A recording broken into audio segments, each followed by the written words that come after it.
Howdy, folks. Happy Tuesday. This seems, this is like, I don't like the avenue between Thanksgiving and New Year's. It just throws me completely out of whack.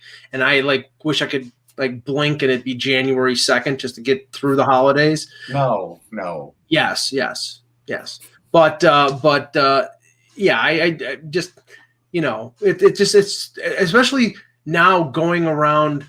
Like yesterday, I went to our local mall. Joe, I went to the Galleria. I avoid going there like the plague. But in the era of COVID, it was shocking. 2 days before Thanksgiving, it was like a ghost town. And, places like Jack Astor's, which is a restaurant that's been there for easily a decade, was completely shut down.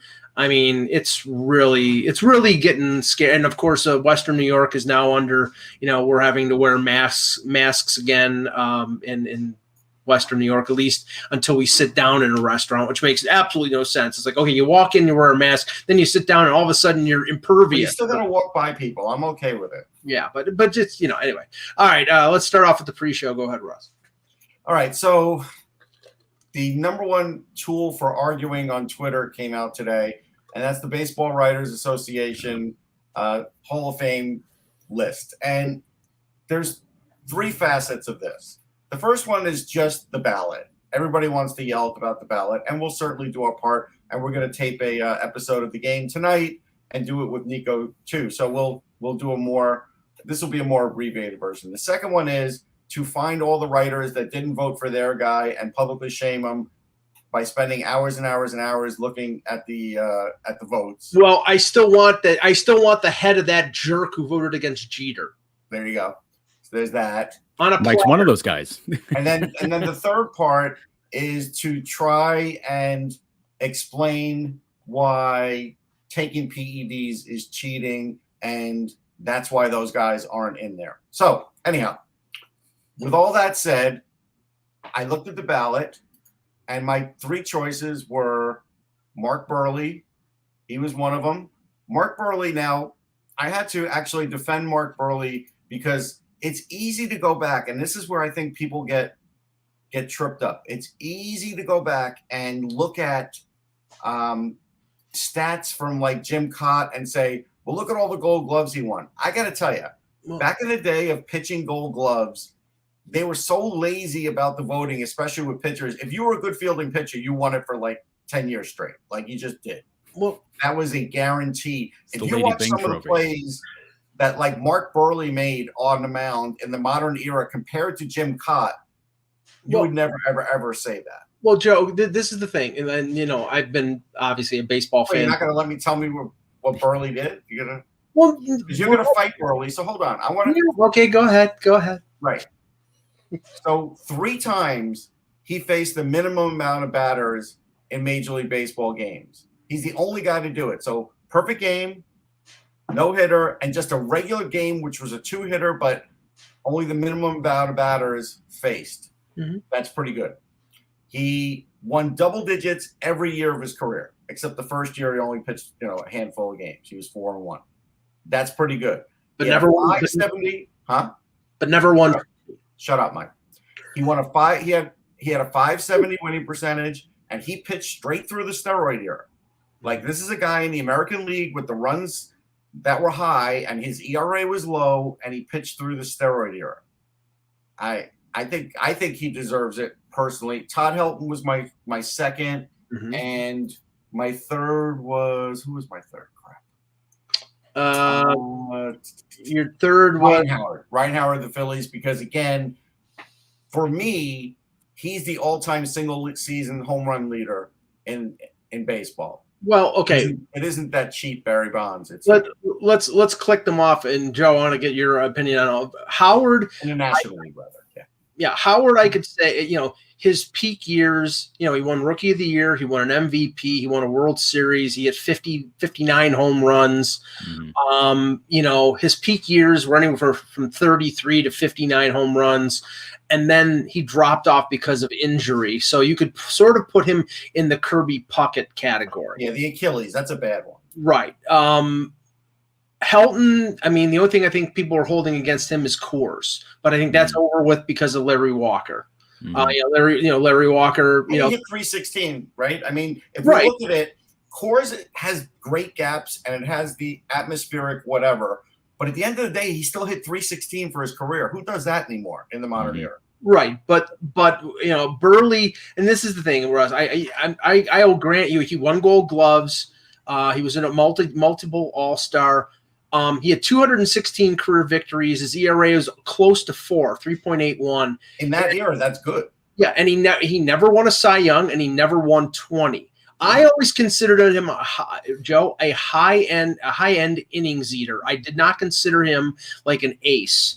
And even the year that he won a series with the White Sox, I don't think he was the best pitcher on that team. Well, he was older, but he also got a save in the World Series. He got a save in that World Series. Yeah, but that's not a big deal anymore because they're bringing That's not a big deal. They're bringing in starters and really. No, but back then that was still a big deal. In 08, that's a big deal. Let Joe talk. Okay. Russ, you give me some stuff to think about here because I've been too blinded by the thought of how they're gonna vote in David Ortiz, but not the other guys, and I'm gonna be like, okay, all right, neat. So you punished all these other dudes, and you're gonna. Well, we like Ortiz. Okay. No, we don't. Right, he's a nice guy. He smiles. He's funny. Right. He's great. Like, yeah, great. He smiles as he's sticking the needle in his ass. That's great. Barry Bonds was an asshole. Fuck him. Like, right. Sorry. Ooh, yikes. Sorry, my bad. No, but like, but like, all these guys were jerks. So like, who cares about like Clemens, jerk, Bonds, jerk? Like, okay, all right. So Sammy Sosa was really nice. Like, but he's weird. Like, okay, like. All right, guys. Like, just you're making it up as you go along. Yeah. So Sammy Sosa bleached his skin. That's the reason we keep him out of the Hall of Fame. No, this stuff is so. Backwards. It's because he was a 210 hitter until he found andro and PEDs, and then he was hitting 65 home runs. That's why. Well, see, that's why I'll give Mark McGwire credit because he was always a 240 hitter. Right. He always hit home runs. Didn't help his average. Right. See, you mentioned Burley, and like I swear I didn't even give him one thought about Hall of Fame because it's not a name that immediately jumps out. So you have I go to look baseball. at it, Mike. You can't just say no. Russ. Well, no. Well, I go and look at the Baseball Reference similarity scores to see who he stacks up with the most similar, and his top 10 is fascinating because it starts with Milt Pappas, Jesse Haynes, David Wells, Oral Hershiser, Bob Welch, John Lackey, Catfish, Kevin Brown, Rick Russell, and Jim Perry. Like, well, you know why? And I will tell you, why Oral? Because I left out. He had 45 consecutive scoreless innings too. Let's not forget that. Mm-hmm. So yeah, I mean, it's a really interesting category. It's two Hall of Famers. Like it's good. Like it's good to get compared to Hall of Famers. Like it is.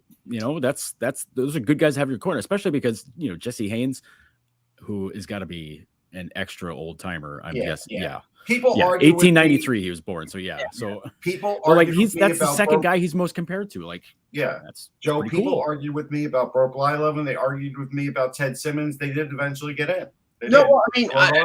I would have not argued about Blyleven. I thought he was. No, you didn't. I thought Jack Morris was worthy. Now like my picks. I picked. I know. But with Morris, it was the playoff and World Series. Yeah. Winning it 3 different pitching 10 innings against the Braves. Yeah, exactly. Now the 3 that I picked were Helton, Jeff Kent, who's a jerk, but in terms of second baseman, but he was a butcher at second base too. We can't forget that. If Mazeroski gets in as a great fielder, Jeff Kent was a horrible fielder. But he won an MVP. And I think he's the career leader in home runs at second base. Oh yeah, I'm sure he is. But he also had Bonds hitting him that didn't hurt him for the MVP. No, but he did it. He didn't do it artificially enhanced. And I picked Billy Wagner, who Wagner's an interesting one. I will grant you that because Wagner was more than a 1 inning save guy for a lot of games. So I give you that. And I think Wagner gets knocked because they're like, well, he was never the best closer of his era. It's like, well, his era had Mariano Rivera and Trevor Hoffman. So Right. Okay. It was like people getting on Tim Raines. Like, well, he was never the best leadoff hitter of his era. Well, Ricky Henderson was, and he's the greatest of all time. So like, what do you want? Right. Now, Joe, I put the caveat in there. I said, I think Andy Pettitte has a much better case than Burley, but the fact is that he did admit to PEDs. Mm-hmm. He won 5 World Series with the Yankees, but that admission, now, you can give him credit for the fact that he did it and he didn't lie like McGuire. He didn't lie like Clemens or Bonds. But if you're going to be a strict constructionist, if he did it, he did it. So he's done. I mean, and then where I'm going here is I pray to God that the professional writers, the baseball writers, do not waver in this last year. Friggin' stick it to Clemens, Bonds, Sosa, and Schilling especially. Do not let them in. Maybe if you want to put it on the Veterans Committee, fine if they want. And I don't think the Veterans Committee will ever let them in. But don't let them in. Don't do it. Yeah, and do the same thing with the Ortiz and A-Rod. Just because they're on Fox and they smile. I'll tell you the interesting thing about Schilling, right? His regular season numbers are better than average, but not superstar. His postseason is superstar. Correct. But you know what, Joe? I think his image got hurt. And it's not about what he says about politics. I think the bloody sock thing became a joke after a while. Yeah. Everybody bought into that, like, oh my God, what a competitor. Then everybody was like, is that even real? Yeah. Was that even real? And like he showed pictures like years and years after the fact of like, it was a picture of an ankle all blown up and disgusting. And it was just kind of like, dude, if that's how your ankle really looked there, you were not walking around. You're not throwing a game. You're not doing anything. Like that's unless you're like high as a kite, which you might. That's a whole other issue. So like, maybe let's not get into it. But like, I know that there's not really a consideration for a class, like being a classy human. There's a lot of dirtbag and scumbags in the Hall of Fame.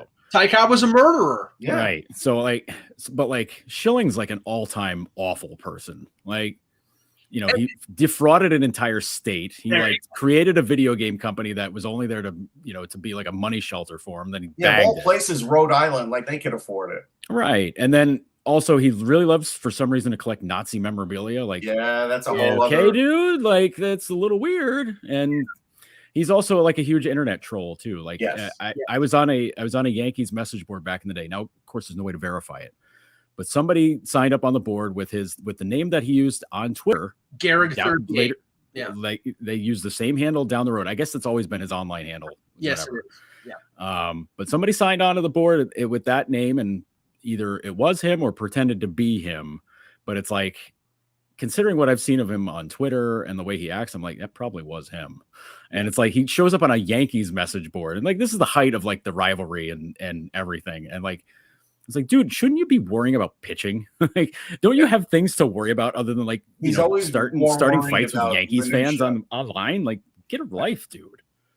So, like I just as a person, he's an awful person. I don't like to see awful people get rewarded with stuff. So screw him. Like, it's just, it's enough. And there are other guys, like you mentioned Ortiz and A-Rod. Well, let's say this about Ortiz, because Stephen A. Smith for today on First Take said he would put Ortiz in because it was never proven he did steroids, but he was on the list. He was on the list. And he also hit like 40-something homers at the age of like 37 or 38. Actually, he's like 39 years old. He had his best statistical year. Like, come on. I mean, he might have even been 40 that year. There are guys getting punished now that never tested positive or never had anything or never were. Bagwell is just assumed. Right. Like they're just like, oh, he's just a big jack dude. Like, okay, well, where's the proof? You don't have it. The funny thing was the reason why everybody thinks Bagwell, because Bagwell had a shoulder injury. And this was after all the PED stuff came out, and he came back, and it looked like somebody had deflated a tire. He was like he was a Michelin man beforehand, and he looked like a second baseman afterward. And just to answer Khalib, I'll tell you why Schilling shouldn't get it. Not Schilling, Clemens should not get in. Roger Clemens, when he left the Red Sox, was broken. His arm was bad. They got rid of him because they didn't know how many more years he had left. He went to Toronto and magically had a 20-8 season, something to that degree. And then we find out years later what really happened in Toronto. Yeah, Brian McNamee was giving him injections in the Sky Dome Hotel. Gee, I wonder what a vitamin B12. Yeah. So, I mean, that's why he shouldn't get it.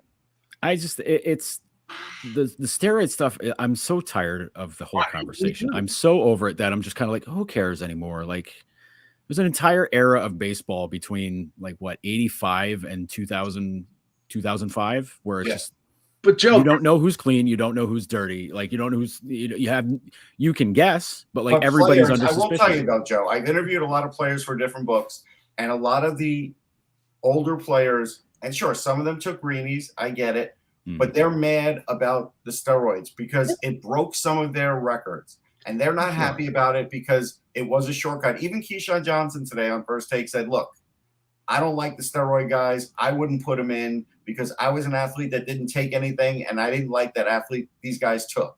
And there are a lot that feel that way. It has nothing about us judging on character. I know that's coming up in the chat room.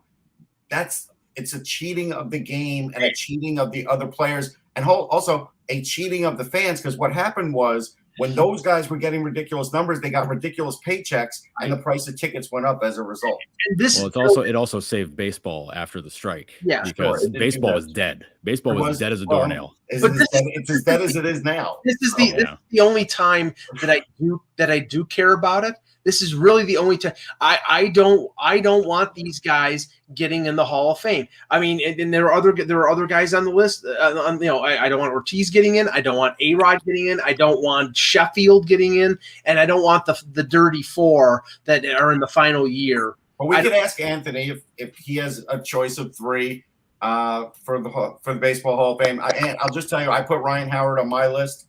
You can tell me Ryan Howard, Helton, and I went. He had a good stretch. I mean, he had a very good stretch in the late 2000s, going up until his Achilles injury. He has an MVP, a World Series, rookie of the year. Those things, I think those things definitely play in his favor for sure. Now, and then we'll get talking hockey here.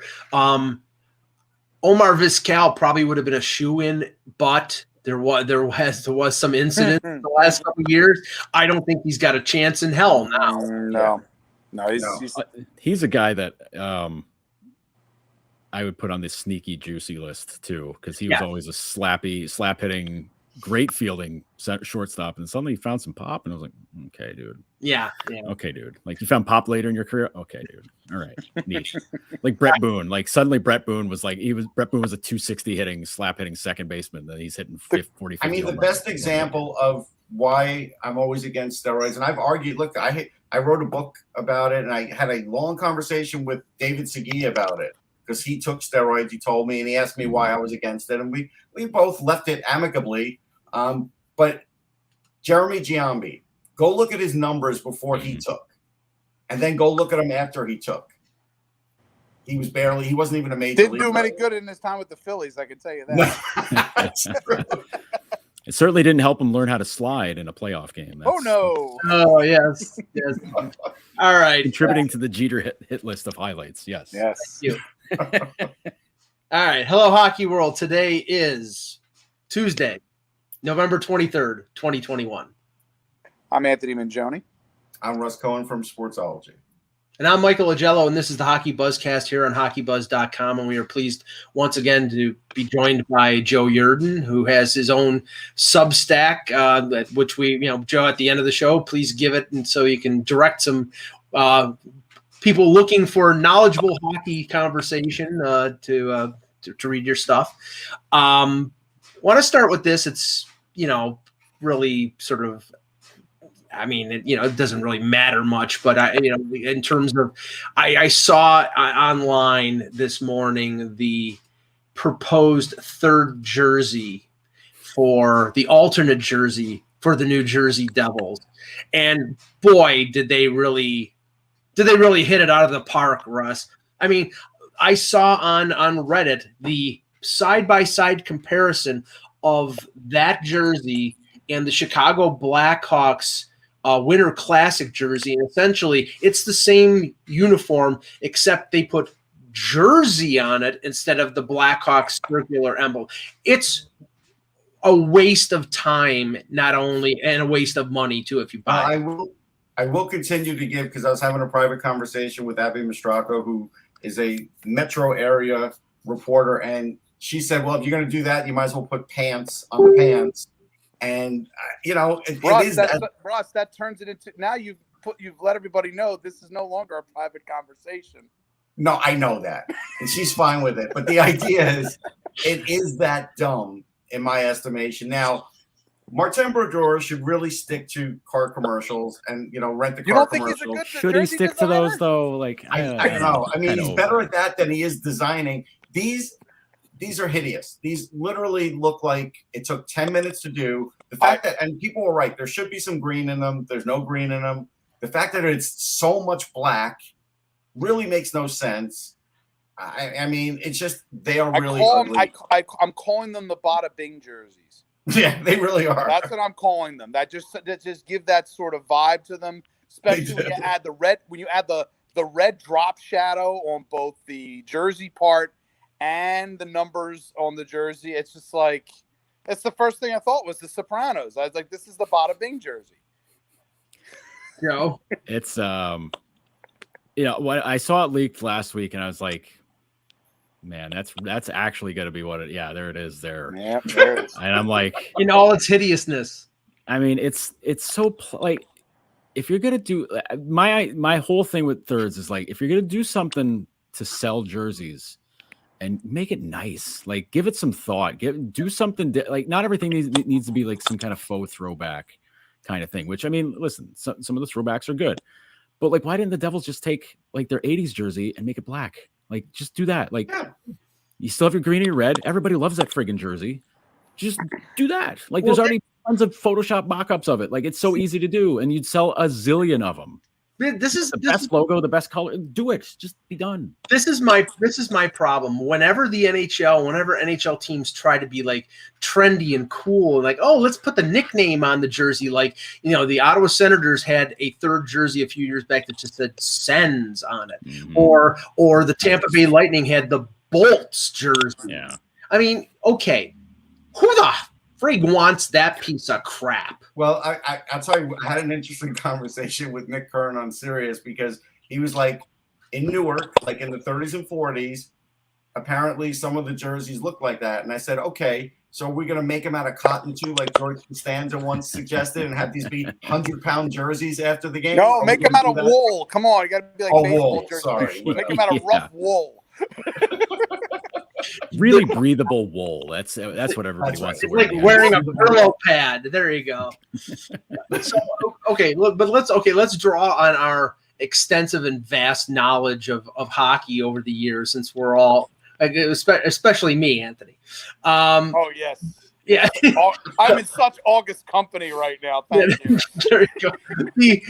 Joe has more jerseys than all of us put together. Right. Just so you know. I have no doubt. Joe, that's correct. Yes. That I is only correct. have 2 jerseys. I have 2 jerseys in my closet. That's it. Well, I have a lot more than that. I have like 4 or 5 jerseys. I'm the person. I have a ton of shirtsies. I have a ton of. I'm the person who does not buy a jersey with a name on the back, because like I'm not going to put my own name, and I'm not going to wear like a Darcy Tucker jersey, or like I want to see a Mike in Buffalo on the back, and no. Yeah, what number? Here's the question: what number would Mike get? 1. Of course. But okay, so I'll bring up a couple of what I think are the worst alternate jerseys that I've seen. Top of the list is the Edmonton Oilers jersey with the rock with the oil in the middle of it. Oh, the gear. Yeah. The Todd McFarlane jersey. Yeah. Yeah, the McFarlane. People liked it back in the day, Mike. I'll give you one. They're clueless. The Dallas Stars Mooterist jersey. Do you remember that one? I don't. The one was shaped like. Oh, I got to bring it up for you. So that was. You got to pull it up. Okay. You want me to dig it out of my closet? I could go find it for you. I do have one. It was just. I still remember when it came out, and people just were slack jawed. I mean, I'm going to go Boston Bruins Bear jersey. That Pooh jersey. It's called the Pooh jersey. Pooh Bear. Yeah. Pooh Bear. Yeah. My all-time worst one. It's too easy to go back to '96 when they rolled out a whole bunch of like wild designs. Yeah. But I'm gonna go more recent with the Islanders one that had the gray shoulders and the black body, and it said Islanders on the front with the friggin' number. Like, good God Almighty! Wasn't that a Winter Classic jersey? It was a Winter Classic. No. No, Stadium Series. It was when they. No, I don't think so. I think I think that was a genuine third. That was a genuine third. Okay. Genuine third. Like people hated the orange one, but the orange one wasn't bad. It was just bright orange. But like that black one with the gray shoulders, good God Almighty, just disgusting. Now, okay, just awful. I am eliminating every one of the reverse retro jerseys because they were all hideous, especially the Leafs one. I agree on the Leafs one for sure. Oh, the Leafs one was bad. Red Wings one was terrible. Yes. Yeah. But and Joe, you remember this one, and some people liked it, and I just didn't get it. The Sabres had a third jersey that was a mock-up of the Buffalo Bison's jersey, the AHL Bison, and it had a bottle cap emblem, and I think they had the Pepsi logo on it, or they may just put Buffalo on it. But the old Bison's, it had a bottle cap and it had Pepsi on it, and I hate Pepsi, so I hated that jersey. I mean, they had which one had the Excalibur sword on the side? I hated that. That was the decapitated goat's head. Yeah, that was bad. That was they had. They had the decapitated goat's head, and the third jersey was the red jersey with the cross swords. The butter knives. The butter knife. Yeah, that was awful. And it was really funny that the year they had that because that's when they had Steve Hines, and Hines decided I'm wearing 57, so he looked like a giant ketchup bottle on ice, which was super. Apparently, the Bruins never allowed him to wear 57 because they're like, "Hey, dude, you're not doing that here." Like when he first came in the league. Hockey there. So I mean that's like the old Harry Sinden days. So it's like I can see Harry Sinden being like, "You're not doing that crap here, pal. Like get lost." But no fun here. Yeah, right. So, but like I think everywhere else, if he could get 57, he wore it, and I was like, "That's a guy with a sense of humor. That's good." Yeah, that flyer. Russ, you remember the early 2000s? That weird telescoping flyer logo, orange. Yeah, the one that they wore, I think, against the Devils in the post. The first time I think they ever beat the. Oh no, they were still wearing their black ones. That was 2004. But they had that telescoping weird. I think of Michael Handzus in a Flyers uniform. Yes. Oh, okay. That jersey with the where the orange dot in the middle was, and it had more silver in the middle of it. Yeah, that was weird. That was a weird jersey. What about the Flyers jersey with the 3D numbers on the back that you couldn't even read them when you're 5 feet away from them, let alone up in the press box? That was a few years ago. Those were terrible. Was that with the gold outline on them? Yeah, they put the gold outline. Yes, that was the 50th anniversary. They did a 50th anniversary jersey, and the numbers were gold, and it was just. All right, so actually, in person, it didn't look awful, but once you had to look at it from distance, it was awful.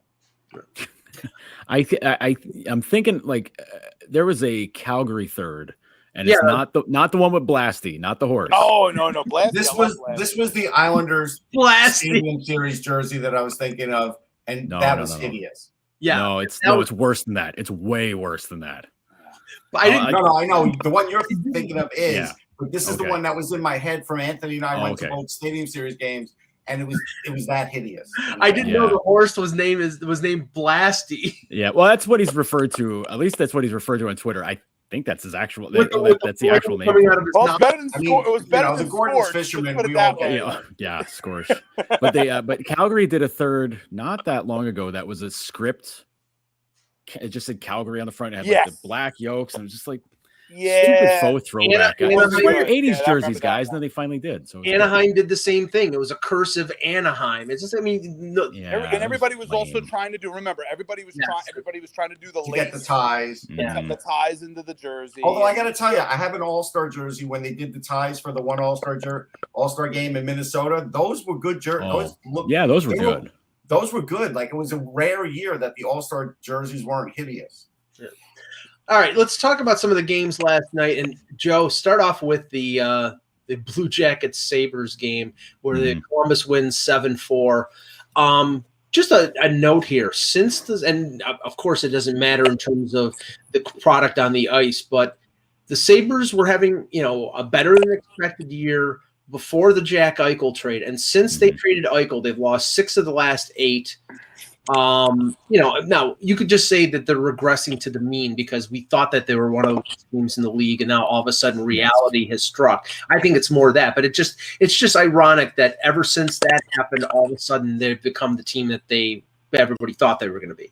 Yeah, I mean, it was kind of predictable. Like you knew the gravy train was going to end at some point, and I think it coincides nicely with that trade and also Craig Anderson getting injured because the goaltending has been below subpar. I mean, aside from Tokarski putting up like a 45 save game against against Pittsburgh. I have a laughable moment for you, Joe.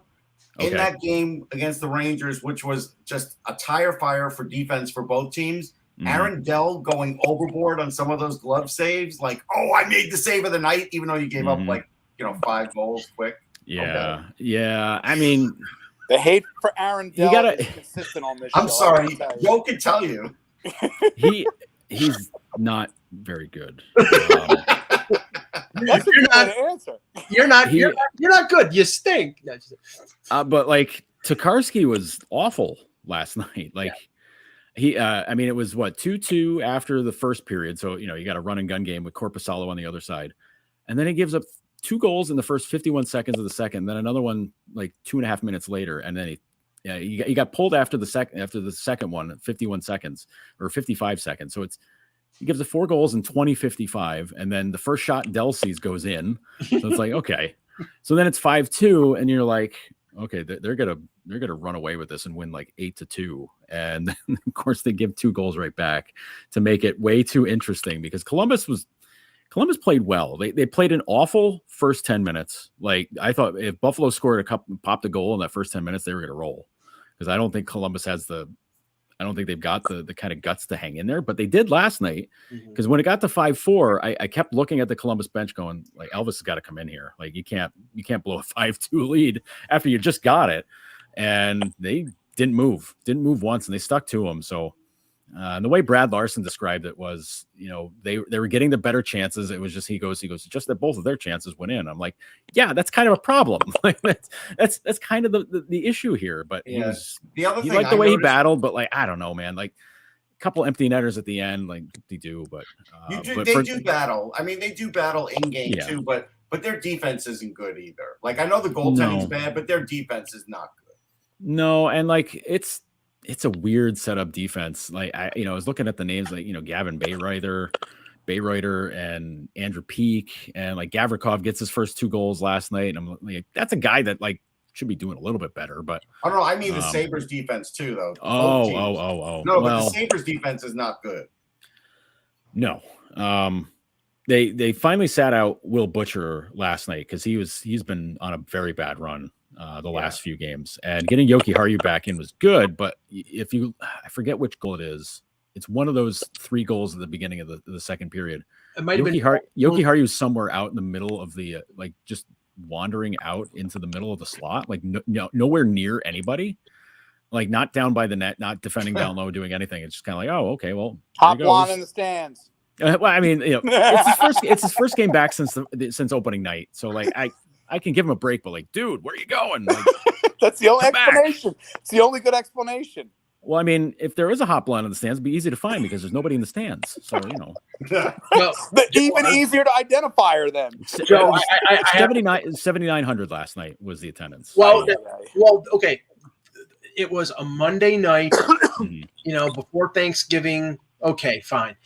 I couldn't believe I was in the stands a week from Saturday when they played the Leafs, 7,900 fans, and it was platinum game, border, but nobody cares. There's such an apathy for this team right now. Yeah. I think early on in the year they're like, oh, they're playing a lot better than they expected, and now all of a sudden now they're back to where people thought they were going to be, and they're like, nobody cares. Okay, you got the Eichel deal done now. Okay, well, when do we get to see Alex Tuck and Peyton Krebs? Oh, next year. Or with Tuck it might be January. Well, it might be Peyton Krebs in March or next year. So my one positive is they're scoring more goals than we thought they would. That's Tage Thompson is playing well. Cousins is playing well. Yeah, Thompson is really, again, a lot of times with bigger players, it does take longer, but also the change of position, all of that, he now looks like the guy that I saw pre-NHL. He does. Yeah. There's not a lot to look forward to at Sabres games. Let's be honest. But watching the forward group play is pretty good. And they're playing at least an entertaining brand of hockey. I'll give them that. Tage having the success he's having right now is very encouraging. I want them to find anybody else to play with Dylan Cousins because Kajula and Hinestroza are not the guys. That's just terrible. And Cousins is playing outstanding. He got nutmegged by Domi last night, so that didn't look so good, but that doesn't run in his family. No, but getting dummied like that stinks. But Cousins played great. He plays great every game, and there's no points to show for it. And it's not his fault. He'll set up these guys with passes. It's Kajula or Hinestroza or Bjork or somebody, and the puck just dies on those guys. It's called passing into a black hole, Joe. Oh man, it really is. And they can't get a cycle going. They can't get him free, and he has to. Whenever he finally gets tired of it and says, "All right, screw this, I'm going to do it myself." Good things happen. And that snapper he had last night was pretty darn good. That was a great shot. Yeah. Okay. He's got a great shot. He always did. Some other games last night, the Blues continue their hot play, beating the Vegas Golden Knights 5-2. Can I mention something because I watched that game? Yeah. So, NHL Network, Bill Lindsay, he basically came out and said, "Well, whatever Binnington does, that's what the Blues do. That's the it's all on him." And I was like, "Really? Are you watching the Blues? Are you again?" They've had to fill in guys on their defense, and I like what Perunovich brought last night. I actually think he's starting to fit in, and I like Jake Wallman, and I think he is progressing. But they've had to redo their defense ever since Pietrangelo went down, right? And so that does affect the goalie, and it does affect the team. Offensively, though, Tarasenko's back to being Tarasenko. He's a pro, and he's playing great. Kyrou looks great. Mm-hmm. They actually have remade this team to the point where I do think they could go a couple rounds in the playoffs, depending on the matchup. But it's not all on Binnington. And I'm just such a lazy narrative. If you don't want to prepare for the game, then don't say anything, Bill, because I just thought that was just the worst. Well, isn't that – go ahead. So go ahead. I was going to say, doesn't every game fall on the goalie ultimately? Isn't that the most bailout observation? Geez, if he can get it done, they're going to go far. Well, no kidding, really. No, really? Thanks. Cash the check. But isn't baby? Isn't Bill Lindsay the former Florida Panther player? Yes. The guy who used to his goal call was "Run Forrest Run" or some bull crap like that. I mean, hey, whatever. If you got a good job in the NHL now. When you're a key part of the Florida Panthers one Stanley Cup final appearance, that gets you some play. Yeah, him, Mellenby, and Brian Skrudland. Those are the guys. Yeah, go with it. I think Robert Sfala was on that team. They wouldn't have got there without Dan Beesbrook.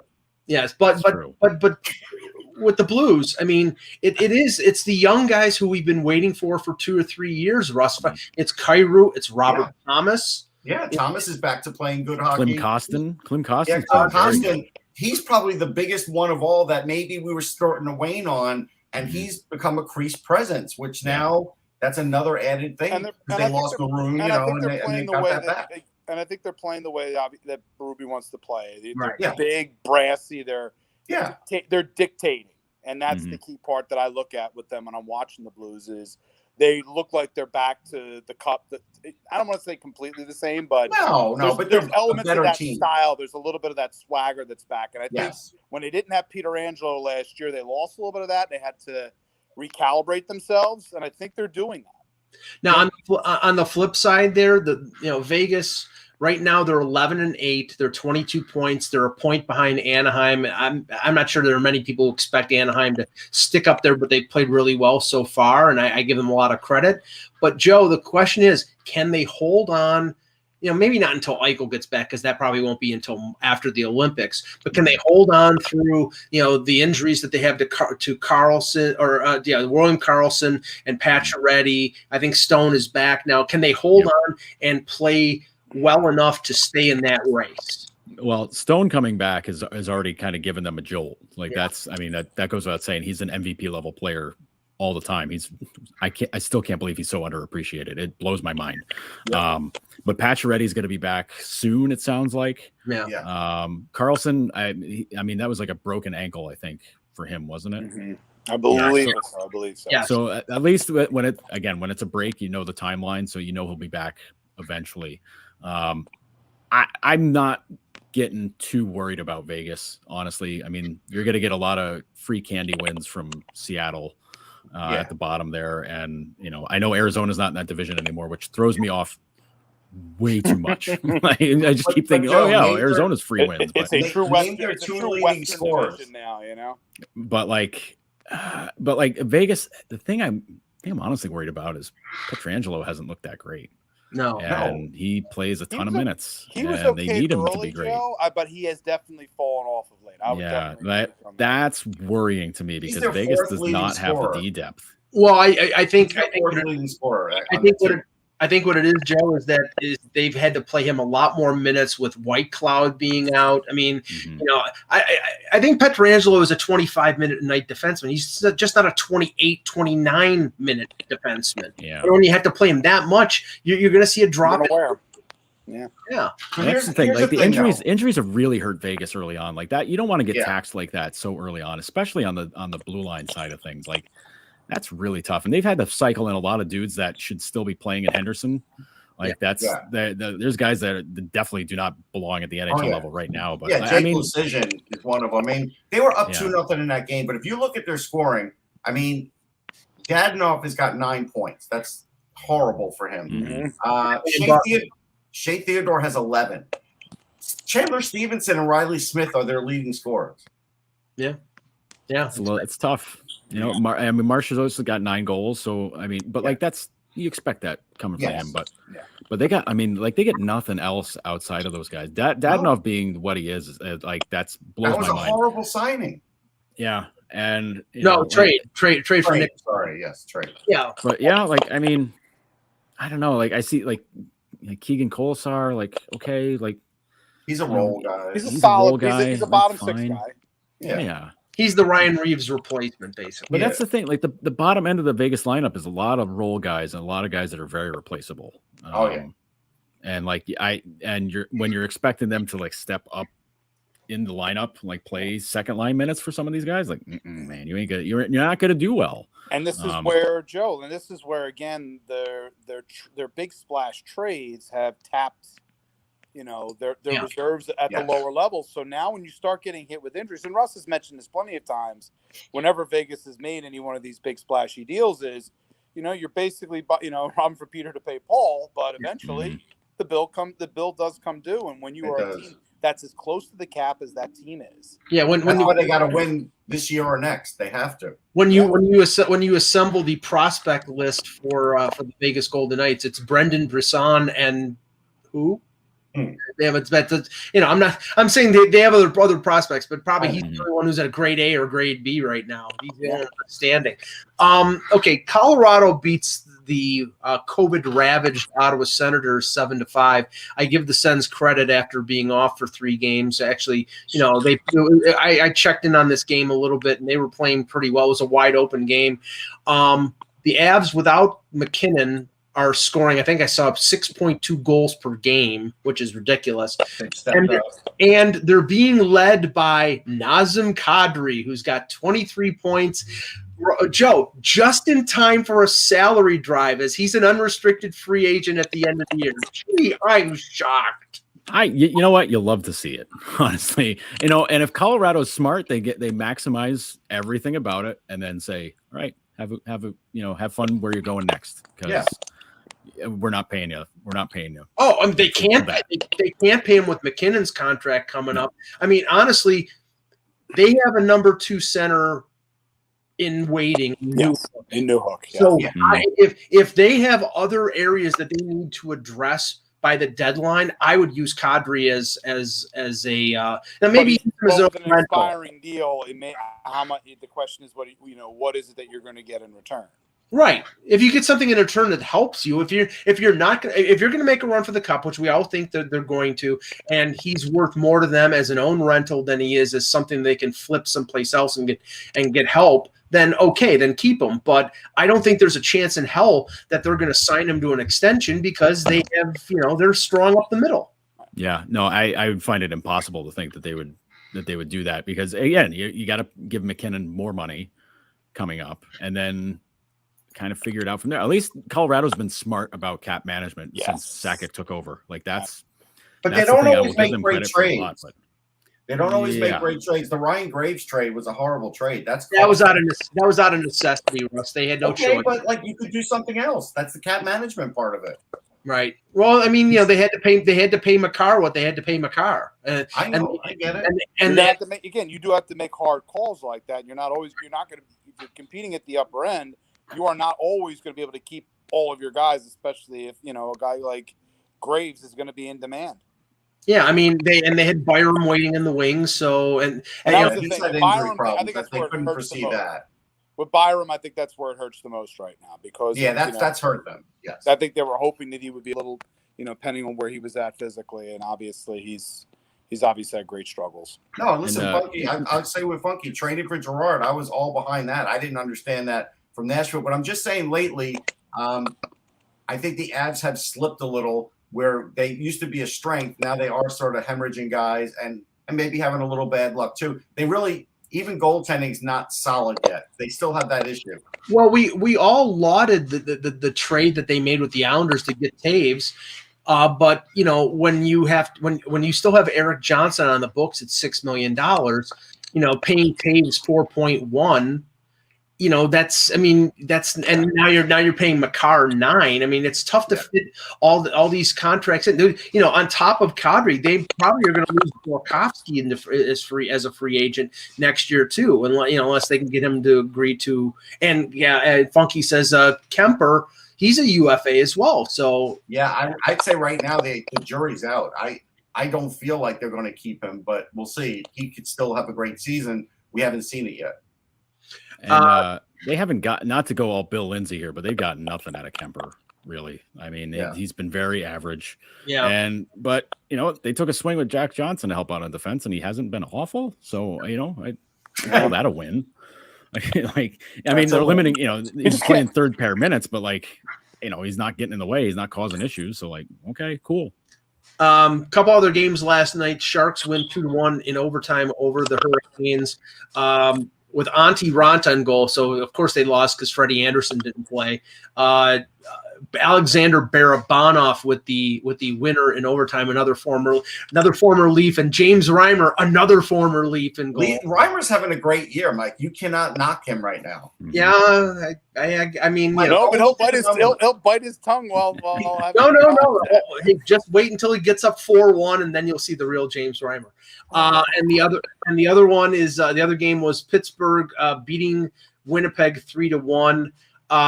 Joe, they're getting really good performances out of Tristan Jarry. He stole a game in Toronto on Saturday, and they've done this all. I mean, they've done it all without Malkin. Obviously, he's still out. Mm-hmm. They've done it all without Crosby, who just came back. Pittsburgh, I mean, really, they're just playing sort of shutdown hockey, and they're winning, and they're staying in the race with it. Yeah, they kind of have to, though. Yeah, their depth is lacking, and honestly, when I watched them play the Sabres last week, they played 2 awful periods, just 2 dreadful periods of hockey, and then came out guns blazing in the third, only to see Tokarski turn into Hasek. So, I get it. Things like that'll happen, but the thing I noticed in that game though is that Crosby. I mean, Crosby's obviously not what he was 10 years ago. I mean, that goes without saying. But even for him, it was that was a slog for him to get through that game, where it was just kind of like, he's still got Gensel, and it's like they were still creating some stuff, but it was like, it just not back. it didn't feel like that's a game in the past. Crosby would just be like, screw this, we're winning. Yeah, we're winning. But he's not in shape right now, especially after COVID. He's still working himself back in. Yeah, we don't know what that's going to do to him. So I'm going to cut him a break. But they do contest everything, Joe, and we have to say they're getting a lot more out of Evan Rodriguez than I thought he had to give. Kapanen's done well, and listen. For every year people throw dirt on Chris Letang, he just laughs at you because he always gets points. And Jeff Carter. Yeah. Jeff Carter's doing better than expecting to.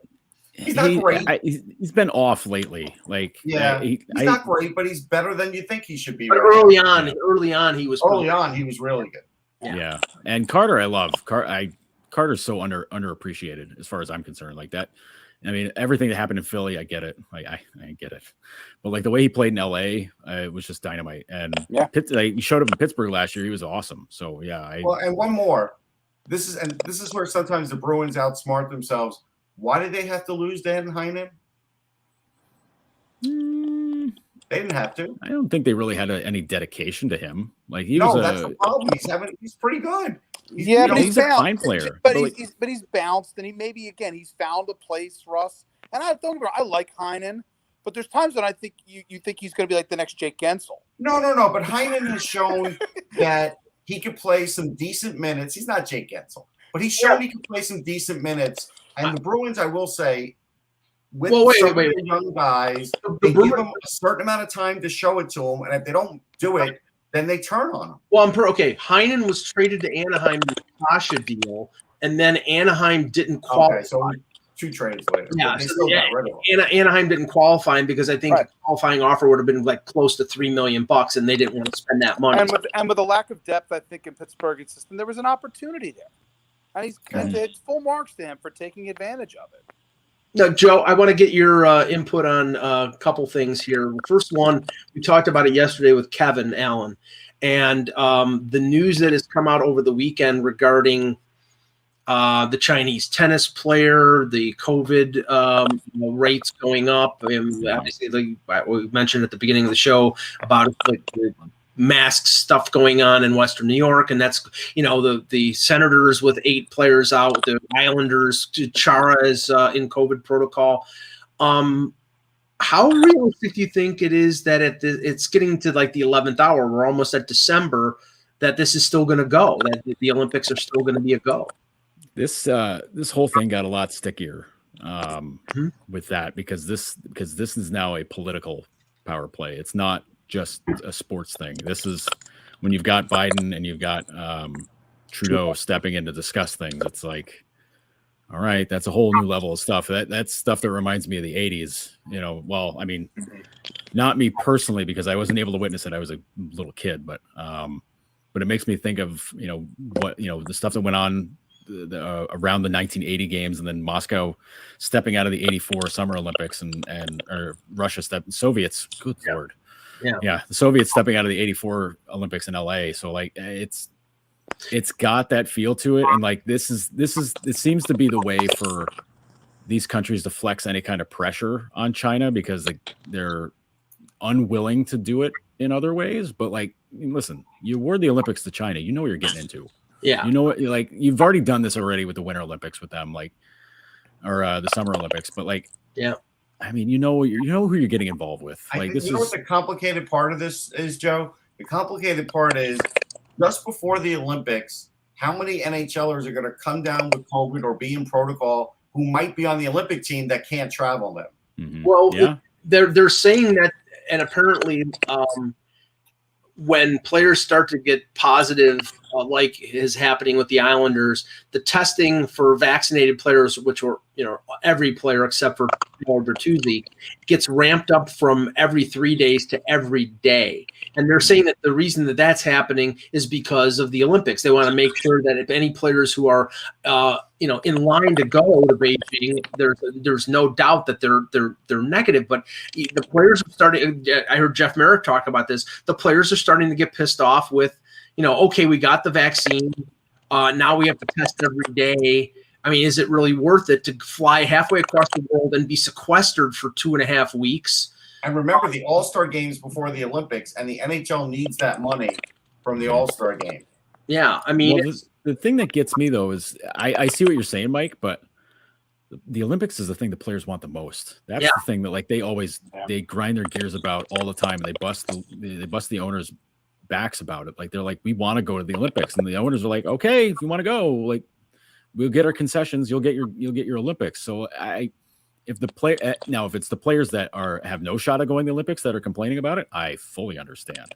Yeah. Like if they're vaccinated and they're getting tested every day, I was like, well, geez, I'm not going to China. I'm going to be going to the beach for a couple of weeks when you guys go to China. So like it's annoying, to deal with that. But if you're a guy that's lined up to play in the Olympics, like you're just kind of like, all right, this is part of the job. But if you start having second thoughts because of the grind that this causes, I can understand. But at the same point, you fight tooth and nail every time the CBA comes up to make sure you stay in the Olympics. You can't really get too sour about what it takes to get there.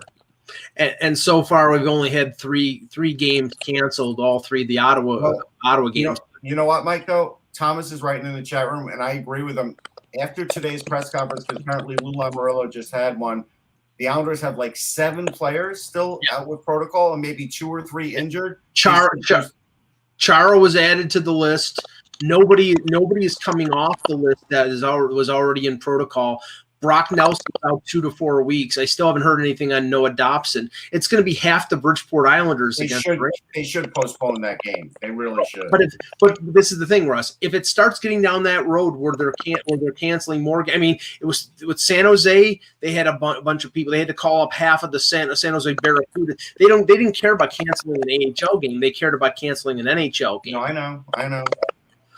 The other thing, yeah. Anthony, you posted the news about Sergei Zubov being named the head coach for for Team Russia in the World Junior. I didn't post. It was a brief text, but nothing I put on Twitter. But yeah, it was curious that literally a month after he steps down for family reasons with Dynamo, he's now the Russian national team coach for the World Juniors. Very quick window. Yeah. And I'm going to find out more about that. I'm going to check in on that. Yeah, it was just curious that I saw that, and then a couple people kind of had eyebrows raised that was literally like it was October 21st that he stepped down, or literally a month later, and he's coaching the WJC team. I mean, we're getting to the point now where December 1st is next week, and we're going to get more of an idea of what each team for each country is going to, which players are going to go. I know that, Mason McTavish, who was one of the top 3 or 4 picks in the last draft, just got sent back to Peterborough, which means he'll be available for Team Canada for the World Junior. I mean, I'm actually looking forward, Joe, to the World Junior because I think it's a really good crop of young players that are going to be on display. Yeah, World Juniors is going to be really interesting to see. Seeing some of these rosters pop up. I think from a Buffalo standpoint, it's a little bit more interesting on their part. Although Russians are skipping out on a couple of the guys they took, but there's a ton of talent, and it's this is the time of year where I always kind of laugh where Canada hockey gets upset because there's a handful of guys that they were kind of counting on to be on their team or on their NHL teams, and they're having a lot of success. Yeah, and they just get annoyed. Like I see Cole Sillinger, playing for Columbus, and he's done pretty well this year. Yeah. And I think that'd be really nice for Canada to have in the tournament, but you're not taking him away, or United States. I forget. I don't know. I think he's Canada. Okay, I'm pretty sure he's Canada. Yeah, I wasn't sure if he was his old man bounced around a little bit. I wasn't sure where he was born. Yeah, he was born in Columbus, but I think he played under 18s for Canada. I'm just okay. I will say this though, for all the people that probably were counting on Connor Bedard, I don't think he's going to be on the team. Yeah, but Shane Wright will be. Shane Wright will be there. Bedard's not having a particularly good year. He might get invited, but I don't think he'll make it. Do you think there's any worry there with him? Because I've kind of been keeping an eye on Bedard. Do you think there's any sweat there with him, or is it just? I don't think there's sweat. I just think for whatever reason, he didn't get off to a good start. I haven't watched him much this year, but I plan on it. But it's enough that I think, why put him in those games? Like, you don't have to. He's There going was to a have substantial enough hype train with Bedard. So again, Yeah. it's something that still raises your eyebrow at the minute. yeah, it definitely raises your eyebrow, no question. Sillinger is U.S. born, but he played for Canada in the World Right. Under-17. So he's Look, I mean, if we want to be real, half of the greatness of the U.S. teams are Canadian. First, their parents were all Canadian.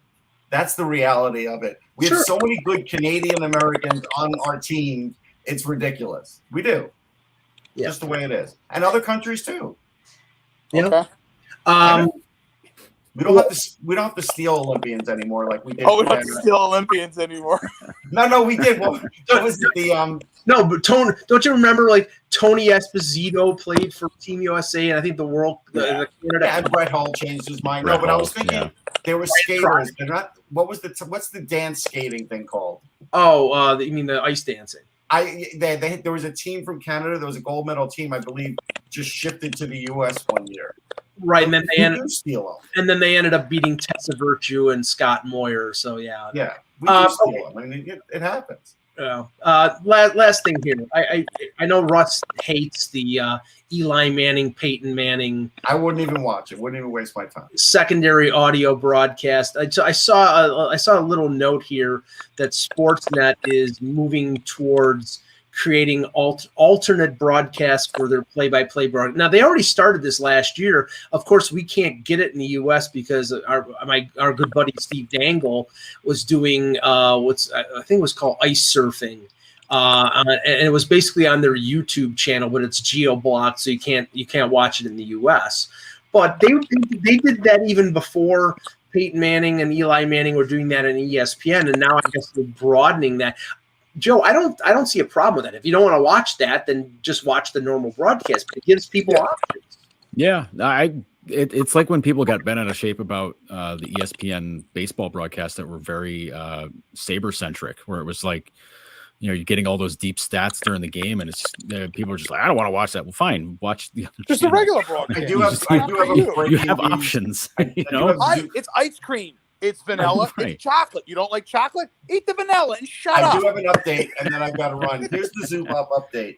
So even Larionov was shocked that Zubov has the job, and apparently they have two different camps for the hockey players, and so it's basically like the old school against the oligarchy is what my source is telling me. Yeah, I knew there was something about this that seemed very sort of about this movie. Like they're saying they're using it as hockey as a toy right now in Russia. Okay. All right. We'll end it there. Great job, guys. We'll be back tomorrow with another edition of the Hockey Buzzcast. For Joe Yurden, for Anthony Mangione, for Russ Cohen, I'm Michael Agello. Thanks for watching. And remember, without the buzz, it's